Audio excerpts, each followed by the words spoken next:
Hello everybody. If you're having that issue where your Wi-Fi is connected but there's no internet access on your Windows, in today's video we are going to step-by-step fix that issue. So let's just get right into the video without any delay. So what we can do is we can just head over and go hit Windows plus R, and once you hit run, you can type in ncpa.cpl and hit OK and run it on your computer. And here, just going to look out for the internet that you're using. So right now I'm using Wi-Fi. You may be using Ethernet or any other connection. So I'm just going to right click on it and go to the connection that you're having and go over, look out for disable option, click on it. And once you do so, right click on it and again go ahead and enable it.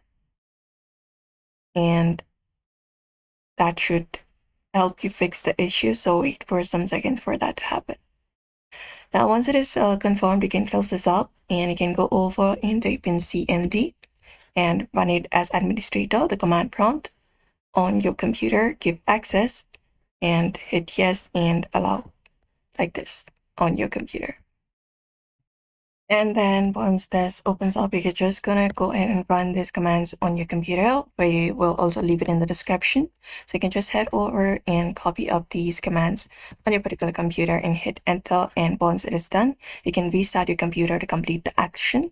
And that should automatically help you with the issue that is happening on your device. And that's it. So that is it. Give it a thumbs up, subscribe for more tips and tutorials.